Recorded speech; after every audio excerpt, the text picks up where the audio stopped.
Bad girls burn in hell.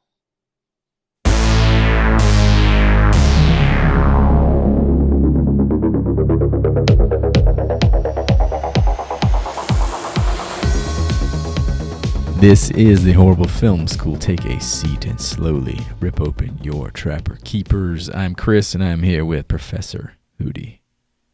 What's up, fellas? I once lived in my parents' basement, so technically, I was a person under the stairs. Also with us, we got Capital D Daddy, Professor Nasty, also known as Joey. Is it weird, like, as soon as you said that, my nipples got hard? Very much so. Well, y'all got me at about 65% today. I think I have food poisoning. What did you eat? Here, all right, here we go. I'm doing this new health thing, right? This new health initiative, trying to. It's got to be a lifestyle change. It's not temporary. I know, right? Drop some LBs and all that stuff. And I had some stuff in my fridge I was trying to eat through because I hate wasting food, right? I hate it. Same, yeah, it kills me. I think ever since we were kids, it was like. It's poor folk talk. Did we get whoopings when we would waste food? What do you mean you didn't eat all those damn carrots? I felt like if I didn't eat like a whole hot dog, I was going to get chased with a stick. I had some Antuli sausage. Andouille? Antuli. Vacuum sealed and everything, right? Oh, yeah. However. It's 2 months old. It expired 2 weeks ago. Ooh. And I didn't want to waste it. And in my mind. That's a long time. But yeah, it's vacuum sealed though, right? But that's meat that was probably made a year and a half ago. Look, all right, I Googled this shit before I cracked it open. Half people said, hey, I'm going to, it's going to be fine. Go ahead and enjoy your Antuli sausage. The other half said I'm going to die of some fungal brain parasite. The other half didn't make it. I totally ignored that side of the argument, and I fucking cooked it up. I opened it, and it was the weirdest thing ever, man. It was slimy. Have you guys ever seen slime? On sausage. Like an actual layer of a sheen to it. You can slide it was like slime. Gross, man. But I smelled it. You still ate it. I know that I smelled it, and then I washed it off. I washed all the slime. It was like smegma. Off. But then I put it in the pan. I fried it up a little bit. Put a little bit of butter, a little bit of bacon grease in there. Gotta have butter. Gotta have the butter. Anyway, sounds like your butthole was in for a treat. That's what's happened. That's been happening the last few days. I've been just shitting my fucking brains out. You literally greased the skids to the point where anything you eat is just gonna drop right out of that colon. Hey, pretty much. It's a they call me. I got a gaper going on right now. If you know what I'm saying. But yeah, needless to say, I think it upset my tummy. That old Chappelle Show Rocket Pads advertisement. It was yummy going down. It smelled good. It's the rock. The fucking parasite had burned into the meat, I guess. I'm paying the price now, though.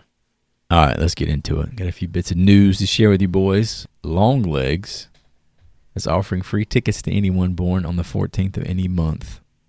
More cool viral advertising. You haven't seen it yet, have you, Hootie? And I won't now because now I'm definitely not going to pay for it because I was born on the 14th. So I feel offended. You feel like it's a fucking slight to you, huh? Oh, what about us? Huh? Okay, I guess I'm less than, huh? What about the other 90% of the world? Something else I saw cool this morning. All 3 films in the Ty West X trilogy are getting novelizations for May 24. Apparently that's like a new thing now, like physical media. People want vinyls and shit, so they're making actual paperback books of all 3 movies. Scheduled to come out in September, November, and then early next year for Maxine. That's X-Pearl and Maxine. Do you think they'll go the George R.R. Martin route of describing Kid Cudi's cock? That'd be fucking awesome. It's a whole chapter. The cock. That's the name of the chapter. Kid cock. Kid Cudi, man cock. Look, if that's the case, we're going to get that book, and I'm going to do a live reading here on the podcast of that chapter. Patreon. It's a great Patreon idea. I could be way out of the ballpark here, but this tactic has been used before. Probably one of the biggest ones I got sucked into was the Mad Max Fury Road. It had a 4-part comic book miniseries. It was like a graphic novel type deal? It's a graphic novel, yeah. And it was okay. It just comes across as a cash grab every time. So was it supplementary or was that retelling the story of Fury Road? It was a prequel to Fury Road. Okay. Well, this seems like it's just a novelization. Like, I know we've alluded to this with, I think, Halloween, the first 1978's Halloween. That novelization was like a big deal. Like, it's definitely a product of like 70s and 80s, which is the whole aesthetic of that trilogy. So that's very true. Very true. Okay. I like when they did physical media is cool. I like when they did Teenage Mutant Ninja Turtles 2: Revenge of the Ooze, and they did the novelization for that, and there was like a backstory about Vanilla Ice's origins in that movie. Go Ninja, go yes, Ninja, the origins go. of the Go Ninja song. Definitely check it out. You can find it on in local libraries. And without further ado, today's assignment, going back to 1991 in the Wayback Machine, to a little movie called The People Under the Stairs. Today's lesson, sometimes in is out. That's what she said, man. What a great tagline for the belly button. this movie has so many good potential taglines. There's some audio that didn't quite translate to my modern sensibilities. This movie is endlessly quotable. You're a viper in my bosom. I'm going to start fucking saying that constantly. This movie came out the year that I was born, and for some reason, it was on television throughout the 90s. I have no idea why. They had to get those kids started early. They're like, 2-year-olds are loving this shit. I just remember watching this as a kid, because if you really break it down, it's kind of a kid's film. It definitely has like an anthology, like a Goosebumps vibe to it almost. It's got, here's the thing, It's got a fucking Goonies vibe. It's got a lot. This is like Goonies, but then it'll go from Goonies to fucking Pulp Fiction, and then back to Goonies, Real and then fast. to fucking Hills Have Eyes, and then it'll go. It's all over the place. It's honestly one of the best parts of the movie, in my opinion. I will say before we hop in, it was a fun rewatch. Did you have an active like memory of everything that had happened going into it? I have this film on DVD. Oh, so you've seen this often? A lot. Okay. A lot. I think Joey and I were kind of like, we had bits that we remembered. Maybe we like misquoted or misappropriated some images from the movie over the years. I thought the fucking image of the woman where she's holding the knife and like running towards the end of the movie when she's holding the knife and like she's coming after somebody. I thought that was like Psycho or Psycho 2 or some shit. I didn't realize it was this movie. I remembered the tongue bit, but I remembered it being like a kid who had licked batteries or something. I just crossed some wires somewhere. Something else in another early 90s horror movie. It's just like a weird Mandela effect. So yeah, it's just some weird shit. Maybe I haven't seen it and I just like made up based on things people had told me, like this happened because of this. All right, well, let's hop into it, as we always do. Start off with some fan reviews, see how the audience enjoyed this. First up, J Square 6 from 2005. I don't believe it's the same people that we've communicated with. It's not our fellow horror enthusiastic podcast. Hey, it could be, but I'm not positive. Titled, I wasted 2 hours of my life on this. This movie seemed to nullify... Director's cut. Yeah, here we go. This movie seemed to nullify any target audience. It was way too campy and silly to take seriously as horror. Feels like a kid's flick. I kind of already said that. However, it has some R-rated gore parts to prevent kids from watching. So who is going to watch this movie? Granted, it could have been worth watching if it had provided more suspense, less cheesy lines. The quote-unquote dad didn't seem to all of a sudden be wearing some leather S&M suit for no reason. Better acting, and the gore wasn't over the top to the point of silliness. After having watched Secret Window, this one felt like a very, very bad movie. 1 out of 10 stars. Is he saying Hitchcock or is he saying fucking Johnny Depp Secret Window? It does not go into specificity. Hitchcock is a Rear Window, you blasphemous asshole. What the fuck That is is Secret Rear Window. Window? Secret Window is Johnny Depp eating corn and Are you shit. fucking serious? I picked this man. review. Are you fucking kidding me? That's my Rear Window is biggest review. considered one of the best movies of all time. Anyway, Wait, is Secret Window not a fucking remake of that movie? no, it's the damn Johnny Oh Depp my as a god, I've writer. always fucking thought that was a remake of that movie. Disturbing it kind of is. Disturbia, yeah, that's When definitely he in line bites with into Rear the ear Window. of corn. Yep, that's the last shot of that movie. For some fucking reason, I remember Oh, that Rear image. Window? Yeah. No. Secret Window. What is happening? Christ, Secret man. Window, a horror movie? I don't fucking know. Oh, God, I want to watch that movie now. Just remember, it's such a good Pause movie. the audio. We're going to watch Secret Window. And we're back 3 hours to later. that guy, to that person, I don't want to assume gender. To that person's point, this movie's target audience is kind of like in the fucking wind. Yeah, this was written and directed by Wes Craven, right? Oh yeah. Yes. Yeah, definitely do not know who he made this for. He made it. For This cool is one of parents. those. This is one of those rare instances with his movies that the studio didn't have any sort of creative input at all. So this is all Wes Craven, fucking Wes Cravening out, you know. You know how the cool parents back in the day would buy the high school kids beer, and they were the cool parents. Well, this was like the cool parents who showed their kids horror films. The opposite end of the spectrum, from Fiber Optic 7 from 2004, titled A Home Alone for Adults.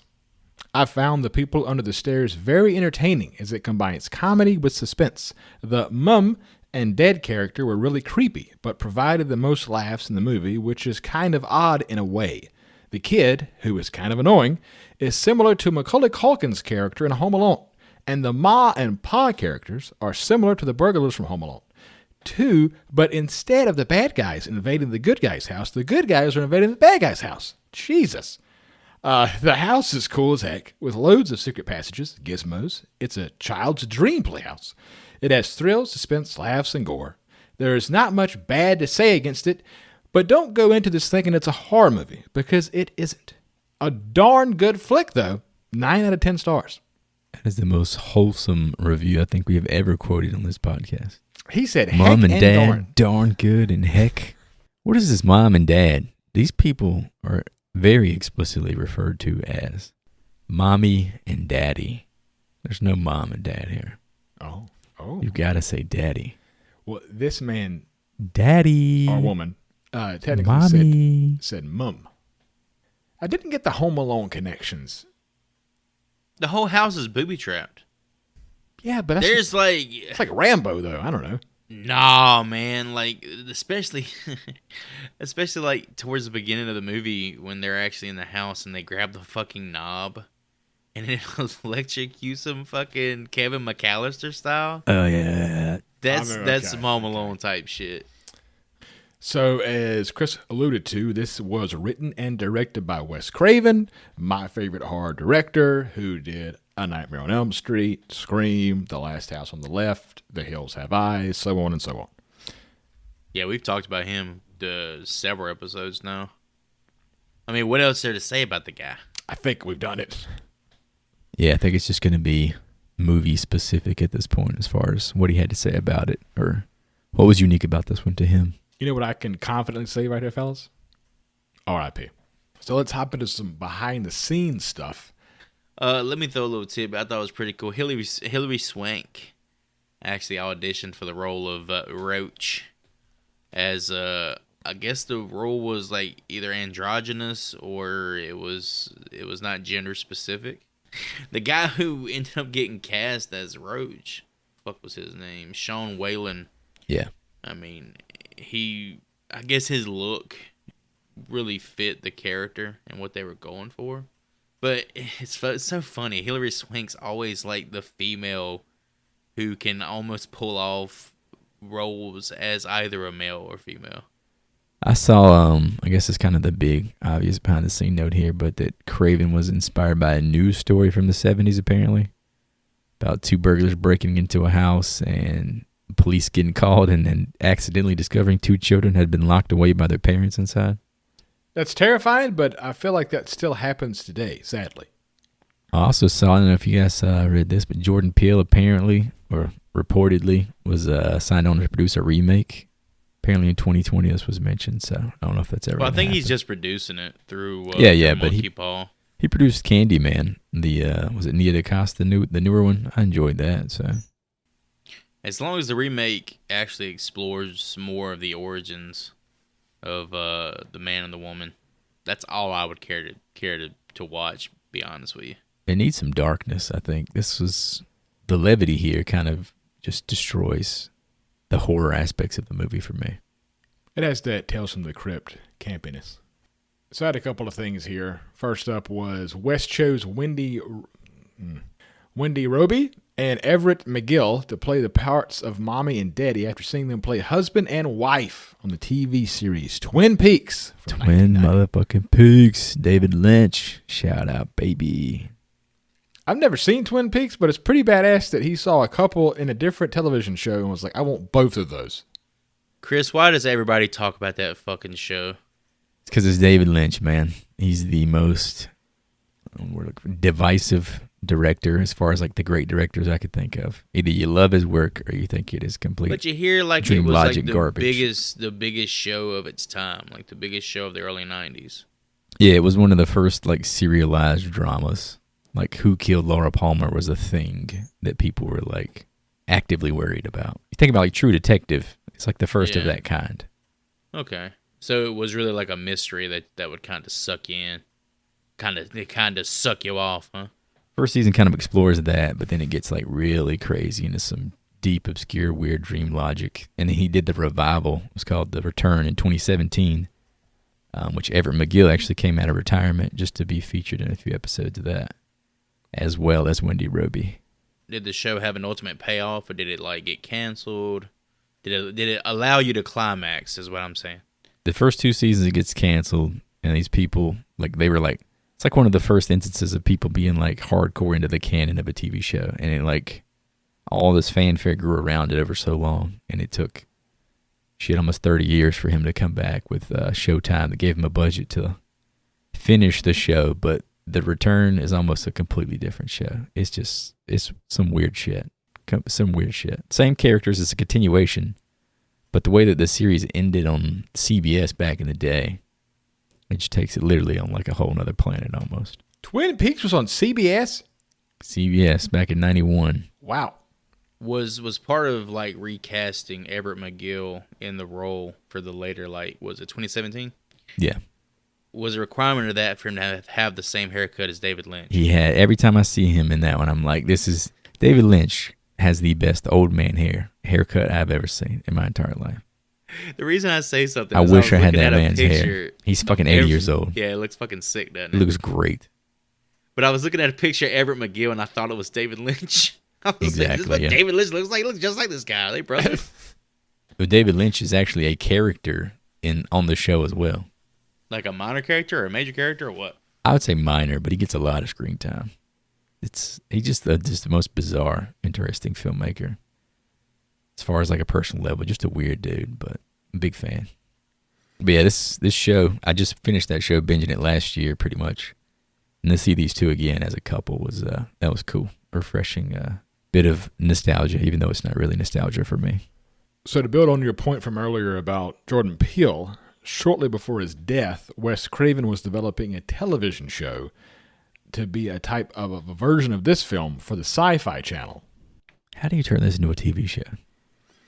I think you could pretty easily, because there's so much backstory of mom and dad that was not explained or even Of the family, the lineage or whatever. Yeah, I think the lineage. Because I think the grandpa mentioned at one point that this has been like 100 years of nasty white people fucking to come to this. You should have never went in that house, boy. Let me tell you about that house. Notes about how the Robesons are quote unquote camouflaged Ronald and Nancy Reagan. Oh, that whole mommy and daddy thing. That was nightmare versions of them. That was Nancy and Ronald's. That's what they called each other. What? Oh, I didn't know that. That's creepy. Is that fact checked? Like, is that real? It's totally true. I mean, those are like pet names, or that's just like... No, it was fucking names, Chris. They only did when they fucked each other. Bring me the milk, Mommy. Bring me the milk. Hold on, Daddy. I'm about to give you all the milk. I am not a crook. Mommy, I'm not a crook. No, that's fucking Nixon. Right up front, I'm not defending that. That's weird. But there was a thing, at least in music back in the like Bruce Springsteen uses daddy a lot to reference just like a normal man. Like, hey, little girl, is your daddy home? And he's not talking about her daddy. He's talking about, like, little girl, is your daddy home? I'm coming in my gimp suit tonight. So it's like daddy wasn't used the same way we think of it as it is today, I guess. Yeah. So it's sexualized today is what you're saying. I've got such a headache. It's really the reverse. You're saying it's sexualized. I'm getting such a headache right now. Go put on your suit. Oh, I got such a throbbing headache. Oh, it's throbbing. Yeah, you guys know that joke, what always gets better with age? Daddy's belt. How about that? That's what I'm talking I about. think that's Like a that weird dad joke. David There Carradine you has go. something to say about that one. That one gets dark fast. God damn. But yeah, the whole Reagan, I mean, I understand this is obviously like satirical. He's going for some kind of political messaging here. And I guess the product the early 90s, you're going to be shitting on Reagan, but I don't have enough context there for it to really click with me watching this in 2024. Last note I have here is Universal Studios Florida has incorporated the house of Mommy and Daddy, along with other elements of the film's plot, into a maze attraction in the past for their annual Halloween Horror Nights. It is also featured on the drive-in movie screen in the Twister ride. So we went on that ride, Chris. Do you recall seeing this movie? I do not. You said it's I don't on the either. drive-in screen when you're there? Because I remember the Twister like goes around in front of Are you talking about? We're talking about the Universal Studios ride, not the movie. in Florida, yeah. Yeah. In the movie, it was The Shining. Mm-hmm. Well, they don't own rights to The Shining. The Shining is a Warner Brothers picture. Oh, look at me. I know all the studios that own all the movies. That's a Stanley Kubrick movie there. I just want to back up and say I want to go through the maze of this house and have some random man run around in a gimp suit. Ain't no way your ass would do that and not shit yourself. I mean, I would definitely fill my pants. You would fucking shit all over yourself. all over it, especially after eating your mystery meat. Which brings us to our newest sponsor, MeUndies. Make sure you have an extra fucking pair of MeUndies when you go through the horror maze at the horror nights at Universal Studios, Orlando, Florida. You'll shit your pants in MeUndies. They still make MeUndies. I don't. Hell yeah. I haven't heard of that in so long. Chris says it in the way that he actually has a subscription. How often are you burning through underwear, Chris? I had a subscription for like how 2 bad are years, you right? Shitting yourself to where you got to replace your underwear so often. Remember when they were blowing up, like all the podcasts were promoting them, there was all these discount codes. I had a subscription for like 2 years, and they never fucking break. So after 2 years, I'm like, I didn't have any room in my underwear drawer. Never like, break. It was full. They What never fucking like underwear degrade. breaks? They never degrade. Like they're fine. They look brand new. No holes, none of that kind of shit. So I'm like, I don't need any more. I just quit. I just canceled the subscription. Still holding up just fine. They were the Manscaped of the late 2010s. It's like when you buy something that's made too well, you don't need more. So like they kind of fucked themselves on that one. I got one little tidbit to throw in here before we move on. The interior of the house that we see throughout the film was actually used in Rob Zombie's 2007 Halloween remake. Was it just used as an interior? I guess it's just like a part of a studio. I don't fucking know. That movie starred Walton Goggins. That movie, you said Halloween 2? No, the original. Because Sean Whalen actually appeared in his Halloween 2. Thought that was interesting. Oh, yeah. But yeah, we didn't mention the budget. $6 million. Box office. 31.3. Definitely a surprise commercial hit. See, you say that. Why wasn't there a sequel? I don't think anybody expected it to make the money that it did make. It was like tracking not to do anything. That's why there was no studio interference. They were like, it's a loss. Just let him do what he wants. But what was the next movie that he made after this? Like, how close was it? Scream was, terms of, what, like, 5 the years date. later? They could have fucking fit in a second one. I think he might have done Vampire Brooklyn after this. So Oh, shit. There's that blank chick just bounced. Shrek, I'm a vampire, Shrek. might have messed up some relationships there. I'm a vampire, Shrek. 92 or 93, that sounds like premier Vampire in Brooklyn territory. Yeah. We don't talk about that. Fuck, Wes. Woo. This is your favorite, huh? Favorite director. Look, okay, we can't all bat 1,000. All right, John Carpenter has made some bad movies, people. He can bat 80% though. We've all seen Ghost of Mars, for the love of God. Starred on Marilyn Manson. All right, well, let's move into the story beats of The People Under the Stairs. Lazy brat sits in a room all day sewing dolls. Children misbehaving in the basement and one in the wall doing his business God knows where. You kids will be the death of me. We begin with a boy named Fool and his sister Ruby reading tarot cards while his mom is very, very sick. Leroy, a friend of Ruby, shows up at their house to inform Fool that they are being evicted. They are 3 days late on the rent, but he just might have a job for Fool to make some extra cash. And I stop here, boys, to say, child labor? It's such a weird setup for a movie right here in these first 5 minutes. I might have a job for you, kid. He's talking to this 10-year-old man. He's talking to this 10-year-old like he's a damn 20-year-old man. 13-year-old, get it right. One of the best lines of the movie is about him being 13 years old. He doesn't look 13. The only way to make this better is if Leroy is smoking a cigarette during this and like hands a cigarette to the kid to like take a puff. Yeah, like hand him a 40 or something. Like, like this kid, doesn't he have to go to school and shit? Nah. So let's go ahead and get into it. Fool, played by Brandon Quentin Adams, who was in Michael Jackson's Moonwalker, The Sandlot as Kenny, and The Mighty Ducks as Jesse. Jesse Hall, baby. You're talking about Kenny de Nunez from The Sandlot. He's got the heater, bro. This kid had a run for like 3 years here. Yeah, he was the kid.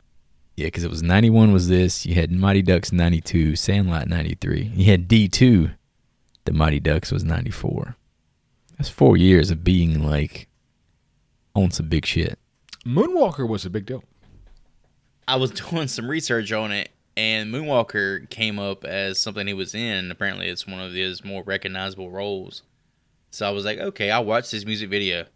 I fucking found a copy of it. It's an hour and 30 minutes long. It's an actual full-length fucking movie starring Michael Jackson.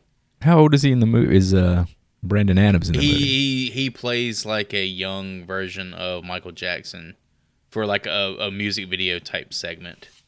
It's kind of dope because he like dances and shit like him. But I saw it's like Michael Jackson and a child. I'm not clicking on that. I'm not engaging with that. So that was just my personal taste.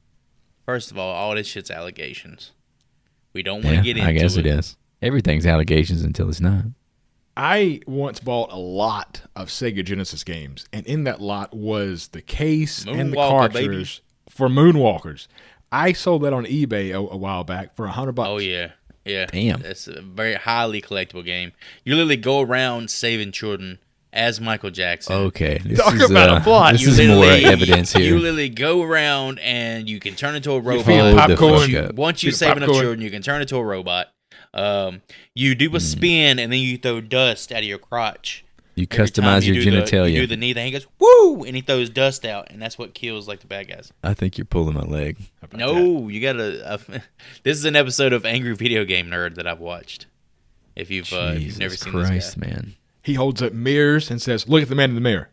That's his finish. Starting with the man in the mirror. Yeah, he says, "I'm a smooth criminal," and he fucking stabs him right in the goddamn chest. I'm not denying that the man had talent, but we can't always separate the art from the artist. Next up, did you guys catch? I'm sorry to interrupt you. Did you catch when they were talking about if you're 3 days late on the rent triples. Triples. Did you fucking catch that? There's no way that's a legitimate lease, man. No one signs that. You imagine if that shit flew today? That's insane. That's what I'm saying. This movie obviously leans into the whole parody satire pretty early. Oh, yeah. The fucking landlord hate is strong in this one. People do not behave this way. Otherwise, no landlord would make money if this was how they upheld their operation. Next up is Leroy, and my introduction back in the day to Mr. Ving Rhames, who was in Pulp Fiction, Mission Impossible, Con Air, Undisputed, Dawn of the Dead, Give 'Em Hell Alone, you know it, Chris, and Jesus Animal. Christ. How many damn Thomas Jane movies are we going to have to plug on this show? At this point, it's a trope of the show. I have to plug it. The 3 Degrees of Tommy Jane. Nowadays, this motherfucker is known as the voice of the Arby's commercial. I had the same note. I had that note too. You know what's blew my fucking mind when I read it? I always assumed that whoever the guy doing the voice was trying to do Ving Rhames. I never knew it was actually fucking Ving Rhames. Since 2014. He sounds like much more... Arby's, we have the meats. It's like he has improved audio equipment or something compared to like every other time he's ever like had his voice recorded. It's like a more professional, like an actor doing his voice is what it sounds like. With that in mind, what's everybody's favorite item at Arby's? The smokehouse brisket sandwich. All right, that's top tier.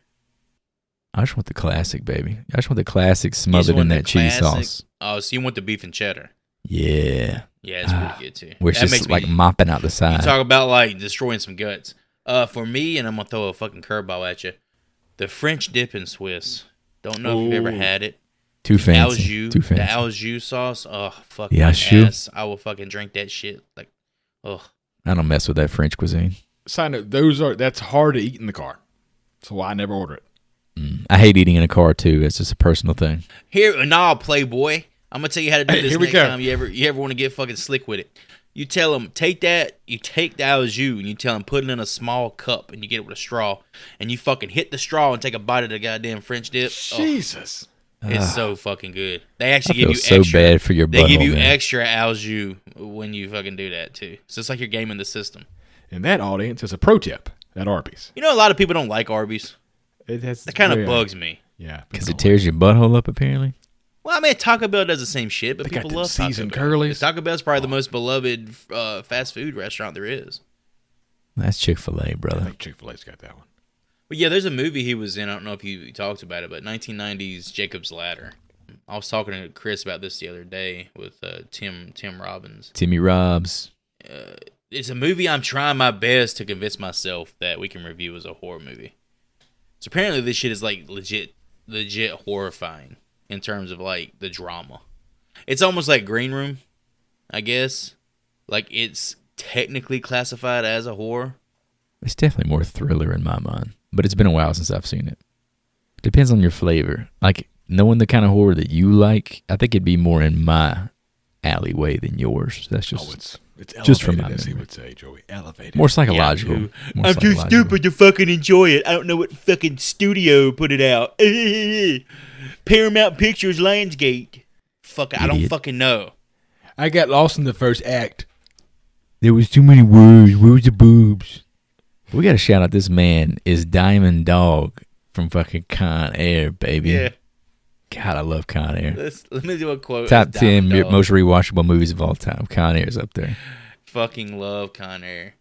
God, what a Dude, moment. Con Air was such a star-studded cast, bro. It's such a moment, dude. You got Dave Chappelle in there doing a nothing bit part, and it's just fucking great. Pinball.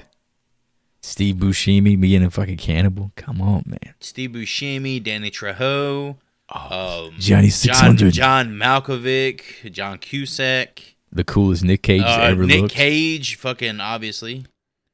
And then like one of the best one of the best theme songs ever. We've already talked about a theme song before. Fantastic. The Steve Buscemi part at the pool where he's talking about working a 9 to 5 and dying hits different as an adult. Yeah, I need to rewatch that shit. I keep putting it off. I've had it literally on a watch list on like an app that I have for like a year. I was like, I just got to sit down and watch it again. Without you, there'd be no sun in my sky. You know my heart. There'd be no I love in don't know my the life. rest You can't of the say you go to words. Jack. There'd be no world left for me. About to be flagged. But it's something I thought was cool. His real name, Ving Rhames' his full name. It's pretty fucking awesome. I never knew Ving was a nickname. Vigo Mortensen Rames. His Boom. name is Irving Oh. Ramses Rames. It's a badass name, dude. That's a fucking cool. That's a strong name. Why doesn't he just name himself that? I didn't realize like he didn't really get into movies until this, and like Pulp Fiction's 3 years later, which obviously Marcellus Wallace is one of those characters you could just people still know his name. You haven't seen if you've seen the movie once, you can still remember that character, I'm prepared to scour the earth for that motherfucker. God, I love his Bush goes. fucking dialogue. If Bush goes to Indochina, I want it hiding in a bowl of rice, ready to pop a cap in his ass. It's just we're doing a deep dive on Ving Rhames, which was unprompted. I had a thing that I read. He is only 6 foot tall, and he admits that people think he is much taller than he actually is. He's a presence, man. Which I thought he was taller than 6 foot, to be honest with you. I was kind of surprised looking through his filmography that he really hasn't done anything in quite a while. Like, he's had his Mission Impossible work. I'm but about to say bullshit. He's been in cashing 40 checks, Mission buddy. Impossible movies. I know Oh, that, fuck. but he hasn't been, like, in a Ving Rhames movie in, like, 15 years, dude. It's Every been a while. time Arby's comes out with a vomit sandwich, he's got to fucking talk about it. I just thought he was get more plenty of work. in, like, pop culture than he is in 2024. There was this time in the 2000s to where him and Wesley Snipes were coming out with straight-to-DVD films, like back-to-back every Yeah, month. I guess that's what happened. Dawn of the Dead, I think, was the last one I called back to, and like, oh yeah, he was like, that was a moment for Ving Rhames, but nothing really since then has had that same kind of hit. You know, he was in Day of the Dead as well. Yeah, I did see that. We didn't The one watch that was that a few one. years after that. I don't think he's the same character either. I watched it, but it's forgettable. I don't remember him in it. We find man and woman eating dinner in front of their massive fireplace, discussing what to build over top of the project housing that they own.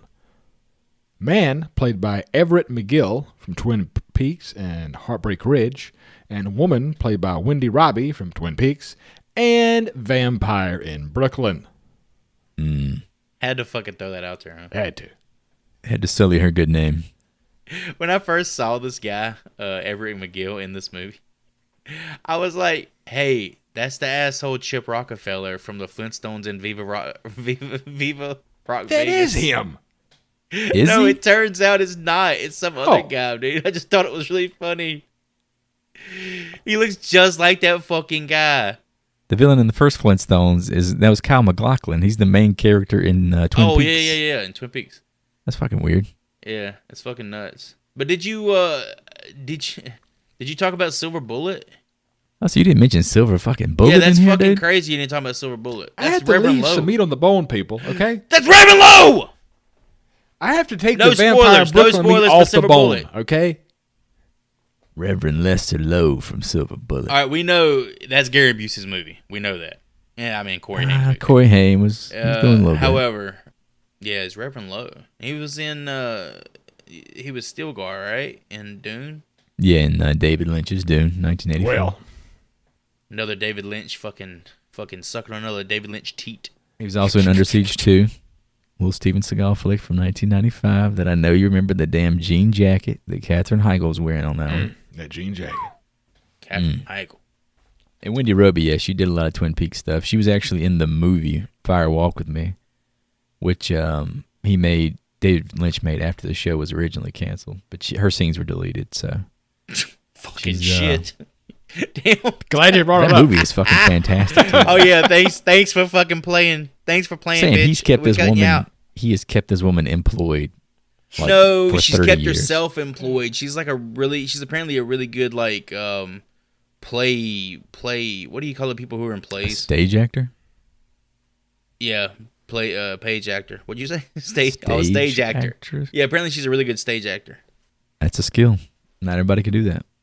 Back at the family apartment, Leroy tells Fool that his mother has cancer and that this is the one shot they have to rob the greedy landlords for all they're worth. Turns out the landlord has a leprechaun-sized pot of gold that will turn all the family's fortune around. They just have to steal it. This motherfucker Leroy says he found a treasure map He did say that. in the back of a liquor store with his buddy Spencer. This is like the most ghetto ass Goonies shit I've ever heard It's in my some fucking weird life. shit. It's the weird setup for a movie. Like if someone pitched me this, I'd say that sounds like shit, man. Here's the thing. You say it sounds like shit. I think it sounds so fucking interesting. I love it. I think it's great. Leroy is so serious in this scene when he says that, too. Like, he is not fucking around. He legit found a treasure map. They found their way out, of the fucking projects, and it's gonna be stealing these fucking Lucky Charms This as fucking pot of gold from these old white people. It's just like the shot of big-ass Ving Rhames talking about, I found a treasure map. It's just He weird. fucking said treasure map. I lost it. Oh my god. Yes. Immediately in my fucking brain. All right, hey you guys. I'm just waiting for this motherfucker to pop out. But me watching this movie, what's shit. really tripping me out at this point is that Wes Craven has already made A Nightmare on Elm Street at this point, right? Oh, yeah. And we know Scream is to come. I just do not understand how his fucking brain settled right here in the middle. I cannot figure it out. This is Wes Craven being Wes Craven. He doesn't have 90210 guy to fucking put little bugs in his ear. Kevin like Williamson. He did with Scream, yeah. He's also already done The Hills Have Eyes, so he's a interesting cat. He definitely has tonal shifts that you don't really see in a lot of the big horror directors, I think. Like Carpenter, you kind of get the same vibes throughout his filmography. This movie is The Hills Have Eyes, The Goonies, and fucking the one y'all just said, all like combined.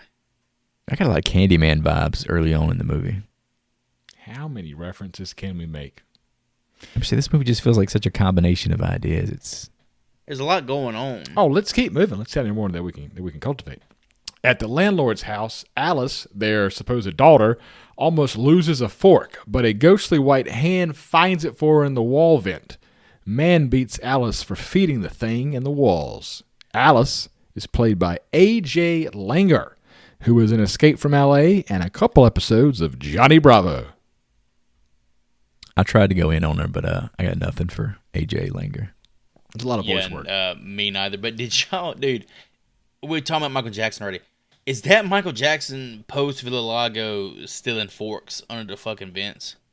Did y'all hear that giggle? Did y'all hear that giggle as soon as she reached out and petted his hand? Petted his hand. And then she asked her, "Did you lick? You didn't lick this, did you?" Talking about the fucking plate, like when she was handing her plate back. She ain't about that licking. Oh, dude, this movie is so fucking quotable. The next day, Leroy sends Fool to the door in a Boy Scout uniform to speak with the landlords. Woman sends him away, but not before Fool notices every window has a padlock. Spencer decides he can get inside the house himself and tries his hand at being an electrical technician. He gets inside, but Leroy notices the woman leave shortly after. And here we get a line that I wrote down myself from Ving Rhames, who says, "Maybe the president's going to make me the secretary of pussy."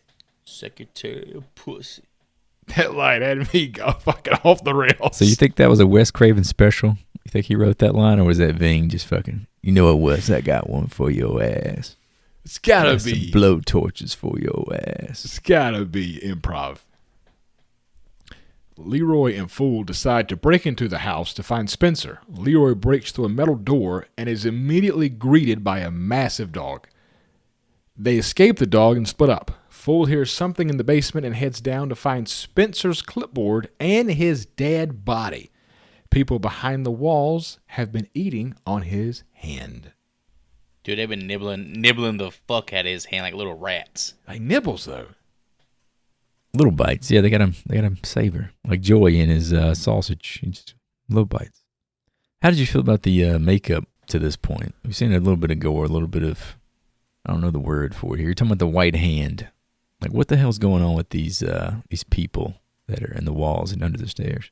Well, at this point, we're still like kind of clueless about why they're there, what they are, or anything like that. But it's definitely alluded to that they are like not really zombies, but zombie-esque. Zombified. So there's the white skin is like a sun deprivation type deal? Yeah, I think we saw an example of that with The Descent. Like something that's been in darkness for so long, like you lose skin pigment. If you've ever seen somebody who works at like a textile factory on third shift, throughout the night, they become like ghostly people. He said, fuck them vitamins from the sun.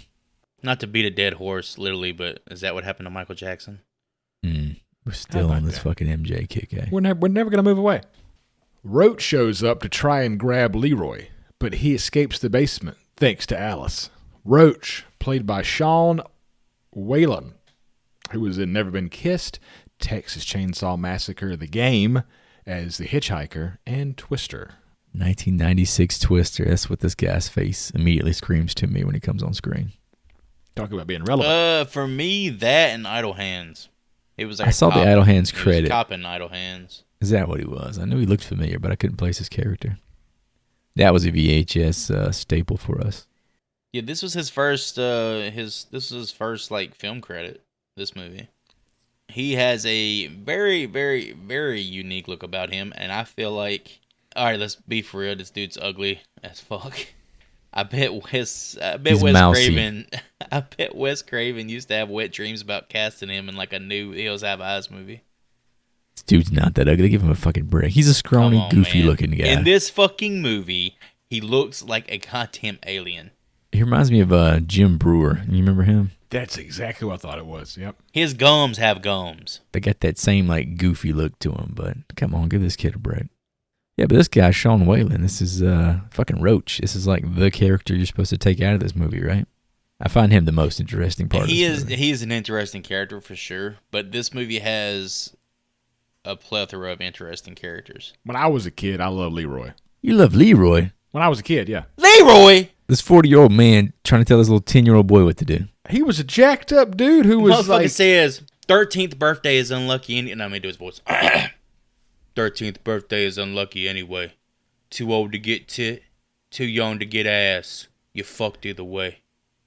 Was you sitting there as a child and like, yeah, hell yeah, brother. That's my That's man my right kind there. of fucking dude right there. Hell yeah, brother. Get that tattooed across my I back. like this guy. I like tits and ass. Let me write that down in my school journal. I think Hootie probably asked for a fucking kufi hat. Like the fucking Nation of Islam clothes he was wearing. Hootie was trying to fucking dress in it. Don't you ruin my merchandise section, sir. Oh, shit. It's motherfucking Malcolm Triple X looking ass. It's glued to his fucking head. He falls down the stairs and this shit don't come off. It's grip, man. It's grip. He's got this shit glued on. Fool finds Leroy and tells him that Spencer is dead. Leroy begins to drop the tough guy front. Man and woman come home and sick the dog on them again. The dog begins to fuck up Leroy. They electrocute the dog to sleep. No animals were harmed. Very important to say. No animals were harmed, but they had 4 different dogs playing this role. Whoa. They killed at least 2 of them. They killed fucking 2 of them, I swear. At least. They beat the shit out of these dogs. That they did, yeah. These dogs get These are messed some up. really tough. Rottweilers are like a tough breed. They're so like adorable though. Oh, fuck. That's terrifying, man. No. Leroy and Fool try to find another way out. Man locks every door and window in the house and shoots Leroy in the chest several times. Man and woman dance in celebration. Fool then crawls into the walls to hide and finds Alice in a condemned bathroom. Turns out Alice has never been outside the house and definitely never seen a brother before. Had that in my notes. She says, I don't have a brother. Got him. What you that guy's think about the dog biting Ving Rhames? That was clearly not Ving Rhames. I mean, it was really fucking terrible to watch that in high definition. They showed this dude's face for like multiple frames. See, I watched on DVD. I wasn't that high. It was bad, man. I was like, oh, this is clearly a different person. Yeah, I They're wanted not to even make close to a 1-to-1. I wanted to make it a genuine experience, so I just took Vaseline and rubbed it all over my glasses. And it would be Just like I was smeared watching it back in 91. Put them rose colors on. It was bad, but I mean, usually they'll do the stuntman attack and they'll be like at a certain angle. This dude was looking up at the camera. I'm like, what the fuck is... There's a different man here. It was the typical like dog shot too, like where the dog bites your arm. That's Yeah, the typical, dog arm. dog training. You could just shoot that over the shoulder, but this shot this guy's face. I'm like, what the fuck are y'all doing here? I truly believe some films just weren't supposed to be upgraded to Blu-ray and 1080p. Yeah, it kills it. What was Sleepaway Camp? Remember they fucked that up when I watched it in 4K. Yes, they did. Because the shadow, I could see who it was. I'm like, I can see this person's face. Just leave it. Just leave it be. Quit fucking with it. I gotta just quit watching everything I can in 4K, I guess. Fuck it. That and the stair drop I thought was really cool. When Fool was standing downstairs and the stairs became like a ramp. Oh, That was the a really fucking cool effect. Scooby Doo fucking Yeah. fucking stairs to a ramp. Yeah, it was great. Alice tells Fool that every kid in the basement was a boy they brought in, but would not listen. Man cut out the bad parts and put them all in the basement. Man You put all the begins to... dicks in the basement before you pass that? Is that what that was? I think that's a Wait, what? He put all their dicks down there with him? No. All right. The whole thing is they kidnapped like boys. They had their little girl, right? They got their little girl Alice, like the perfect little girl. Now they need the perfect little boy. They would kidnap boys, but then they would run their mouths, or they would fucking try to like break out. They would steal stuff. So what I'm getting out of this is the ones who would like say stuff. They would cut their tongues out. the ones who would like, I guess, try to escape, they would like cut off fingers or like break their ankles or some crazy shit.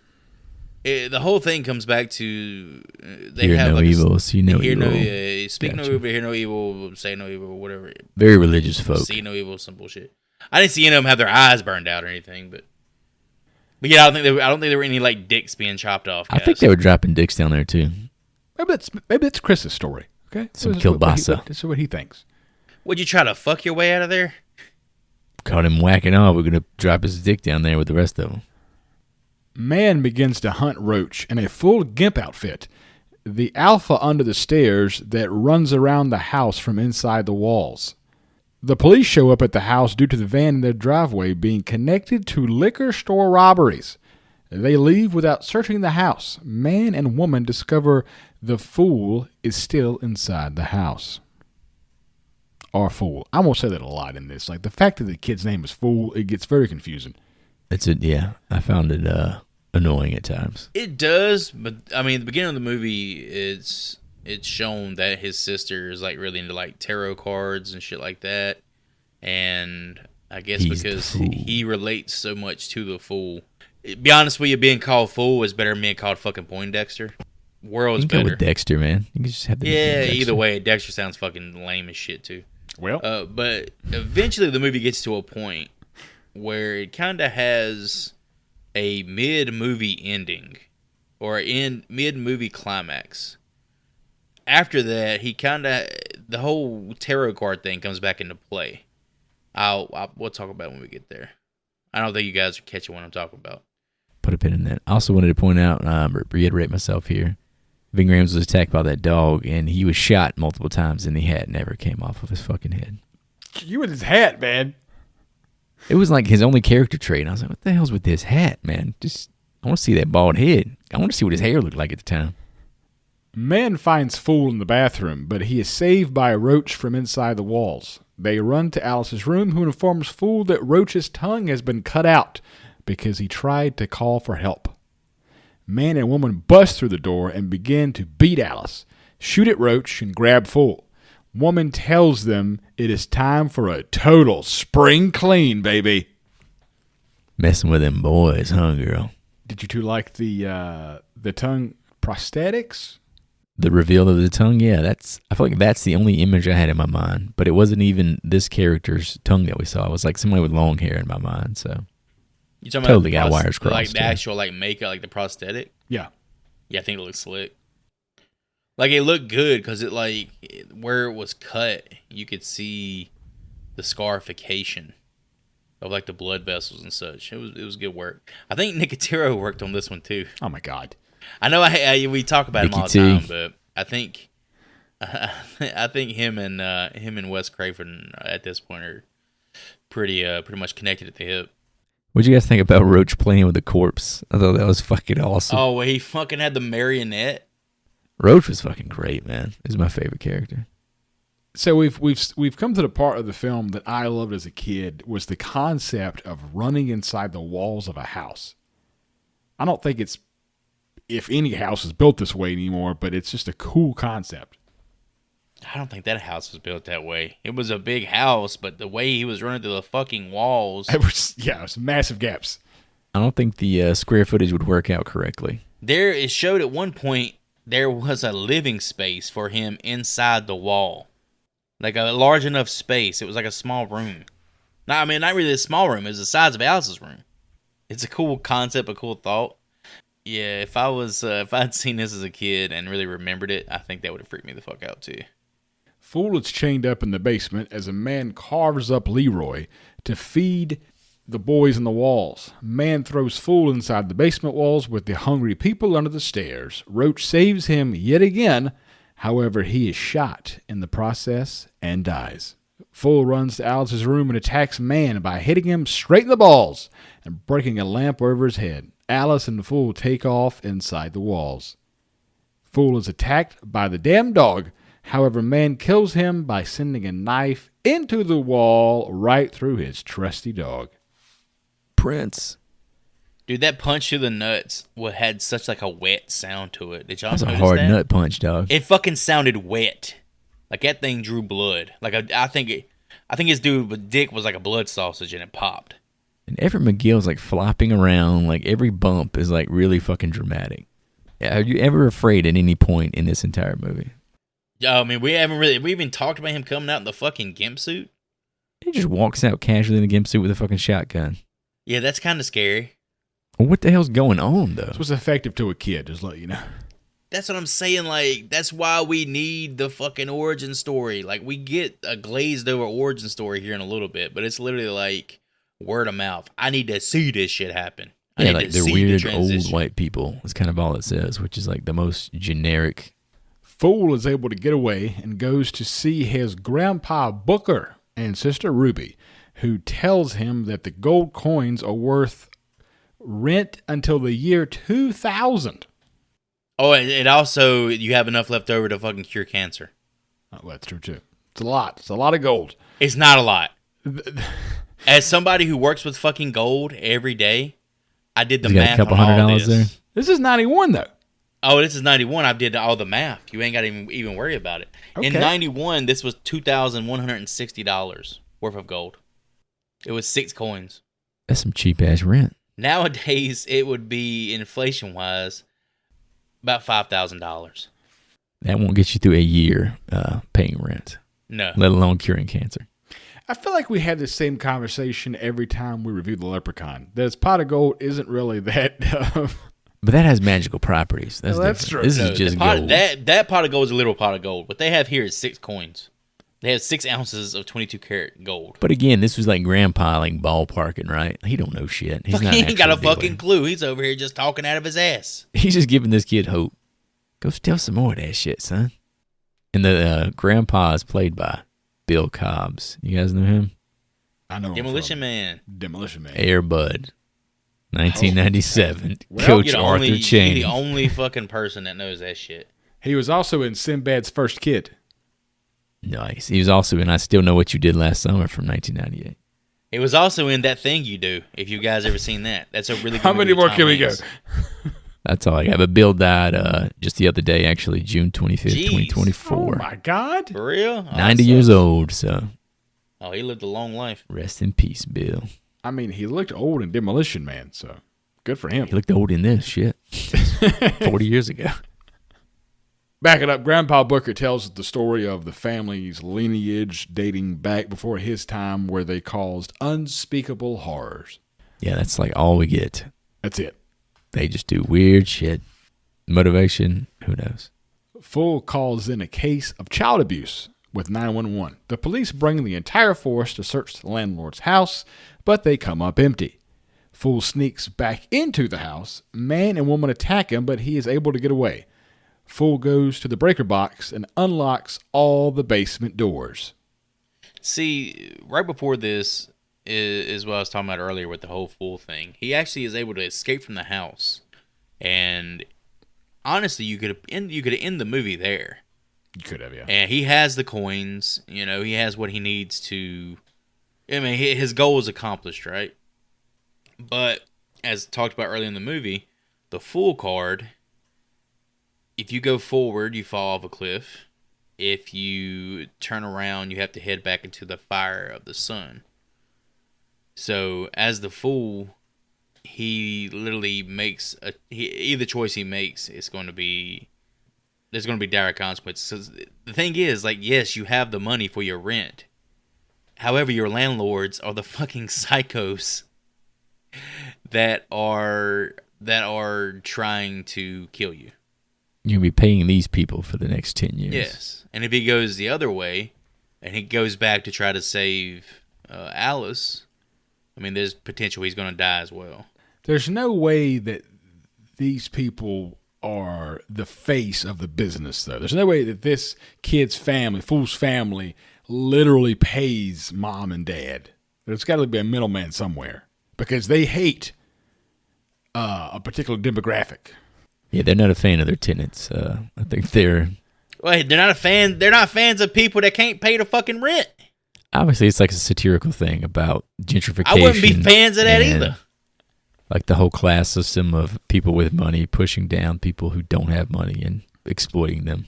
It's really obvious. Like this One of my biggest gripes with this movie is it's satirical, but it's so obvious that it's not satirical. The message is just like smashed into your face every 20 minutes here. Earlier in the movie, where Ving Rhames is coming up with this plot to get Fool's family some money to make rent, we see there's a scene where Fool is running around with a paper or a plastic bag with some unknown shit in there. And he's running through what looks like a fucking crack den, being surrounded by like homeless people and drug addicts who are shooting up. And I'm like, all right, Leroy's got him delivering drugs to some fucking crack house. Turns out that's the actual apartment complex when he goes up the fucking stairs. I think they're the only tenants left in the building, right? Yeah, it's just, other than that, it's just like addicts, and there's feral dogs in there that are eating like rats and shit. How about Straight that? out of The Wire, man. I think that's the Candyman vibes I was getting. Was it Cabrini Green? Mm-hmm. Oh, yeah. Remember how ratchet that project was? Fool finds Alice tied to a brick wall in the basement. He lets her loose and tells Alice that they stole her like the rest. Who she thinks is her parents are actually brother and sister. Dun dun dun. Jamie and Cersei up in this bitch. Nasty. Man sees dust fall from the chimney, sticks his head up, and Fool sends a brick down on his head. And here, guys, I will grant you Home Alone style. Dude, Home Alone style, Looney Tunes style, fucking Wile E. Coyote, bitch. This motherfucker gets busted with that brick. And he flops around like he's in the damn WWE. I fucking love it, man. You hate the overacting. I fucking love the I overacting. don't know what the hell is going on here.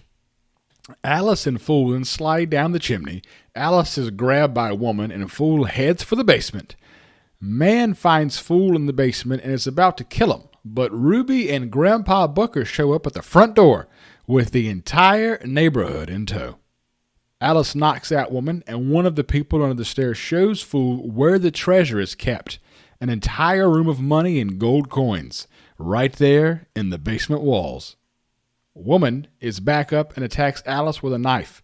The people under the stairs burst through the stairs and walls while Alice sends a knife into the woman's stomach. Man goes into the money room after Fool, who has created a trap with fucking dynamite that blows the money and the man to pieces. Blows his whole fucking house up, basically. To close it out, money begins to rain from the sky outside the house. The people under the stairs run away, and everyone lives happily ever after. Except for Mom and Dad, of course. Mommy and Daddy. Oh, Daddy. It's gonna suck when the bank has to just like demolish that building anyway to get back their loan. Yeah, pretty much. Because now there's no one who owns the building alive, so.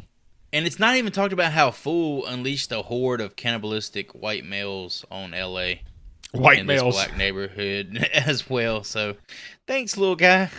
Yeah, they're just like casually walking through the lawn like, oh, hey, it's like, what the fuck? These dudes look like fucking, what's the guy from Street Fighter with the long-ass hair, the green dude? They look like the dudes from Ghost of Mars. That they do. They should be like institutionalized. I mean, it's not their fault, but these people clearly need like medical attention. It almost played like another movie, Return of the Living Dead, where the zombies are kind of just like goofy creatures. Kind of like a Thriller music video. Oh, here we go. Just waiting for them to just start fucking shaking their shoulders at the end. Why is there so much Michael Jackson up in this bitch? Piece of the era, man. God, dude, I want to watch the extended video now with that guy talking in the background. Oh, Vincent Price? it like gives me fucking chills. Yeah, it's a good one. But yeah, going back to this movie here, I did like the bit when the like cops were like touring the house, and Everett McGill had the hat on, and then there was He's like dressed like Mr. fucking Rogers with he a just cardigan. pops the hat off and dabs his like bloody wound, puts the hat back on while the cop is looking away. That was a pretty funny bit. He's walking around, just casually grabbing up his fucking gag, Chains and whips his and shit. fucking His spike dildos. collar, his chains, all that shit. He's Where just were the casually dildos tucking at? it away. That's the real question. That's a good point. Where's the what? There had to be some dildos somewhere in that house. Oh yeah, it was up his ass while he was wearing that fucking suit. Once the explosion goes off, there's money raining. I'm like, where are the dildos and like the collars and all the good shit? So I guess in retrospect, those two, Mom and Daddy, never actually show like a love compassion towards one No, another. it's not a sexual relationship at all. Yeah, I don't think. that's a good point. I don't They're think it's sexual pretending at all. to be parents to these kids Yep. because of some kind of shared trauma they have with their parents, I'm assuming. But They're again, the last of their family. Like they're the last two, and they're not gonna procreate. Yeah. like Norman Bates cosplaying as his mom, this is like a brother and sister cosplaying as their own parents, which is a cool idea, but I don't feel like it handles it seriously enough for it to work for me personally. The undertones of the movie are what make it like creepy. Like when Alice is tied up in the fucking attic, and He's getting hard, baby. and he goes up there in his fucking leather daddy suit. He starts grabbing his crotch. He starts rubbing his fucking crotch and moaning and shit. Don't Dude, bruise it's your fucking- face. Yeah, that's fucking wild. Yeah, it's a lot of weird, gross implications. But it's all undertone. It's not really like explained at all. It's subtle, but it's there. a lot of guns in this fucking movie too. That dude put a lot of holes in his walls. Yeah.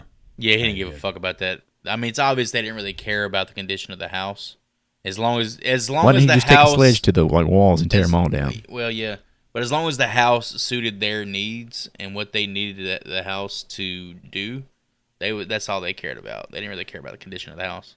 I get that this house is, massive and it's got these thick ass walls, but this dude is just rattling off shotgun blasts in the middle of the day Unlimited ammo. inside of his house, and the cops are never called. The cops are never showed up for disturbance Well, of the peace. they talk earlier in the movie about how the neighborhood they're in is like a rougher neighborhood, like it's an African American neighborhood. So it's just shotgun blasts all Well, day. and it's also in L.A. So apparently, like this happens a lot in L.A. according to this movie. Okay. With that, what piece of memorabilia do you want from the people under the stairs? Dude, the gimp suit with the shot shell bandolier and the shotgun combo. I need that shit. Boy, all right, his name's Eldon. So With the when whole set. Eldon, That damn Halloween costume you got going on. dude, yeah, when Eldon came Got props and storming, everything. he came storming after Roach, decked out in that shit. He looked like the fucking leather daddy Batman if Bruce Wayne had seen his parents in a BDSM orgy instead of murdered in the streets of Gotham. Next time, if you ever watch this movie again, look at his face. He looks just like Batman. I want. He does this have a fucking suit. good square jaw now that I think about it. Oh. Dude could have legit played Batman, I think. I said Leather Daddy Get Up just because it's the most visually memorable piece of the movie for me. Well, I will not follow you two in suit. Don't say that fucking hat, man. I'm going to take Leroy's Koofy hat. Okay? God What's almighty. got glue in that motherfucker? Let's break down what a Koofy is. I so we fucking can- told you he would pick that shit earlier. I called it. We belong to a fucking school, fellas. Let's describe what a Koofy is. A Koofy. Koofy. Spell or- Koofy. Kufi. It Kufi. took me 30 minutes to find this fucking thing, what it was called. A kufi, or a kufi cap, is a brimless, short, and round cap worn by men in many populations in North Africa, East Africa, West Africa, South Asia, and the Middle East. Traditionally, when worn by men, kufi is a sign of peace, mourning, renewal, or protection of the mind, which I think Leroy is that last bit there. See, I thought it was like a Muslim thing or like a Nation of Islam type deal. It is sometimes It's big in the connected to Middle Eastern Muslims. countries, yeah. Leroy's full of shit, though, man. He's using a fucking child for his own means. Oh, yeah. I don't think it is a Muslim thing in this case because he'd be a total hypocrite. It's protecting his mind. From what? I don't know. That's what he's wearing it for, though. It's right What is there it, in the Magneto? definition. Fucking Charles is out Fucker, there is looking it for Charles his ass. Xavier out there in the other van or some shit? What are we fucking talking about here? Excuse me, Charles. When I think about this film from when I was a kid, I remember the gimp suit, which is kind of weird to think about that when I was a kid, and the Koofy hat. I think about the off-screen dildos. That's what I'm thinking Dude, about. I'm so glad I did not recall that from childhood. So legit for you, this was like, weird costume. That's it. Yeah, when I was a kid, I know what the fuck it was. I thought I was like, that's a This weird guy way to keeps wear. grabbing his wiener whenever he wears his costume. I have no idea. He's got to pee really He bad. must have to piss. He keeps going, oh, every time he fucking rubs it. I mean, I watched this 6, 7, 8 years old multiple times. Never picked up on like the sexualness of it. You want to watch Friday the 13th this time? No, let's watch the last fucking Kids Under the Stairs, dude. Ryan, we have to stop watching this movie. Please, just one more time. We just got Lilo and Stitch. No, we're watching People Under the Stairs again. What do you want to be for Halloween, Ryan? I want to be the bad guy for People Under the Stairs. Trick or treat. The fucking kids that say trick or treat, he's in the back just fucking rubbing. Oh, this fucking shotgun. But I feel like Pulp Fiction definitely made that suit into like a pop culture thing for me, which I didn't see that until I was an adult. So, dude, Ving Rhames loves being in movies with fucking Gimp. I was gonna say he's seen some of this shit up close on both sides. He said, "You know what, Tarantino? This scene's missing is a Gimp suit. I'm gonna go medieval on his ass. Rapist motherfucker." Nah, man, I'm pretty fucking far from okay. You hear me talking here, Billy boy? I ain't through with you by a damn sight. I'm gonna get medieval on your ass. God, it's such a cool fucking voice, man. Yeah, I want Arby's now. Yeah, I gotta go to fucking Arby's. The potato cakes just came back. Tater We're cakes. supposed to go catch Alien next week. Maybe we can go to Arby's after that. Man, I don't know. I kind of got my heart set on Wendy's again. Fucking Wendy's. Dude, that fucking son of baconator with the mustard. With that, fellas, what are your final thoughts on the People Under the Stairs? Often considered underrated and underappreciated by most Cravenites, 1991's The People Under the Stairs was pretty fresh to me. I remember some scenes and images from the movie that came to mind when we talked about reviewing it initially. But as a kid, it never stuck with me in our limited viewings. And I'm pretty thankful for that. Or at least my nipples are anyway, since I'm pretty sure I'd have a leather fetish today otherwise. Great reliable protagonist and fool, aka Poindexter. Honestly, I put him up there with Corey Feldman's Tommy Jarvis from the final chapter of Friday the 13th, Part 4. As a final boy who you want to root for, who isn't annoying or grating, like a lot of young actors tend to be. More importantly, to me in terms of performance though, is that of Everett McGill and Wendy Roby as the man and woman. They're menacing, unhinged, despicable, but most importantly, interesting. And I'd be all for the rumored Jordan Peele's Monkey Paw produced remake to explore more of their origins and shed some light on exactly what led them to becoming Mommy and Daddy. I also enjoyed the whole urban legend scenario of the house you avoid at all costs in your neighborhood. Didn't really resonate with me as we grew up in trailer parks and such, but I can still appreciate it as a fan of urban legends in general. Wes Craven, he's so good at taking relatively small budgets and making his movies look much more upscale and clean than a vast majority of other directors with the similar financial constraints, and this movie is no exception. The movie looks great for, $6 million budget. Now, this movie is weird as fuck. With the sadomasochism and the relationship between the Robeson family, so it can be off-putting. It's my kind of weird, so I dug it. But viewer beware, this isn't a movie for everyone. And there's so much going on in the movie, like you can't help but keep watching, even if you're not enjoying what you're seeing. It's so batshit crazy and interesting that you can't look away. The batshit trailer we watched prepared me well for the chaos and depravity of 1991's The People Under the Stairs. And it did not disappoint. T-Puts grades out with a B. So for me, this movie was kind of stuck between genres, I would say. Going into it, I know when we first had it come up on the wheel, doing like a preliminary search for it, I saw it was considered a horror comedy, so that kind of altered my expectations as to what was in my memory, which obviously was a bunch of bullshit that I had no real context for. It feels like it's not horror enough to really thrill me and not funny enough to really inspire laughter. So it wasn't a steady enough balance for me to really consider it a horror comedy. So for me, this is just really hard to understand what the hell I'm watching here. The whole big idea that gets disguised as a satire is just too obvious to work for me. Maybe it's a 2024 thing. I did love seeing Big Ed and Lorraine back at it post my Twin Peaks binge. They do some wild and weird shit on camera here, and they're both just cool to hang out with again. Roach was my dude. I really wanted to follow him around through the walls more than Alice or Fool, which seems to kind of spit in the face of the message here. Wes was definitely taking a swing, and that eventually gets us into his meta-horror era. So for that, I can truly tip my cap here. Overall, I'd say this one kind of left me with more of a meh feeling than I had hoped it would. For this one, Mr. Wes Craven leaves my class with a D+. God damn, for real? Well, Holy shit. okay. I mean, I'm glad we finally got some fucking differing opinions, but holy shit, really? Smacking Mr. Craven in the face. When's like the last time you gave a D? It's been a while. 91 is The People Under the Stairs holds up to what I remember seeing when I was a child when it aired continuously on HBO. This film was a wild ride then, and it damn sure is a wild ride now as an adult.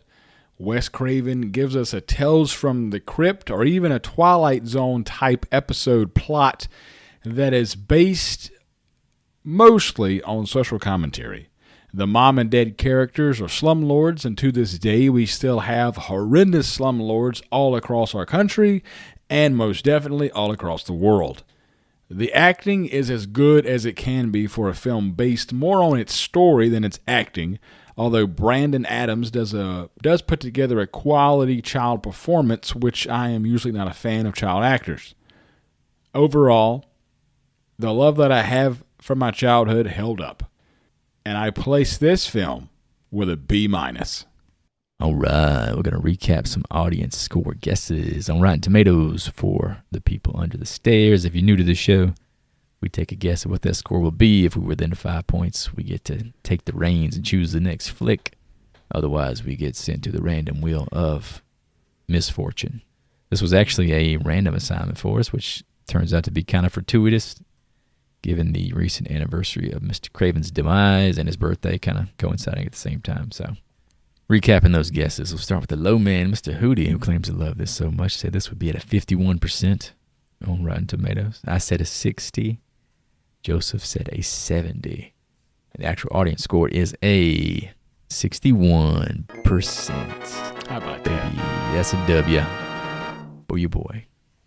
So with that in mind, I am in charge of what we will watch next. Boys, kind of doing myself a favor here. If you remember correctly, one of my last choices back around my birthday was a movie that I wanted to kind of get done to get to the next in its series, a movie called Exorcist 2. Oh, we're going to the third one. So I think it's time for me to cash that check that I wrote back in March. Step into 1990s, The Exorcist 3, 111, as they say. People love this film. All right, folks, we're going to watch the trailer on YouTube. If you hop on our YouTube, you can watch along with us, and we will be back here in a few short moments.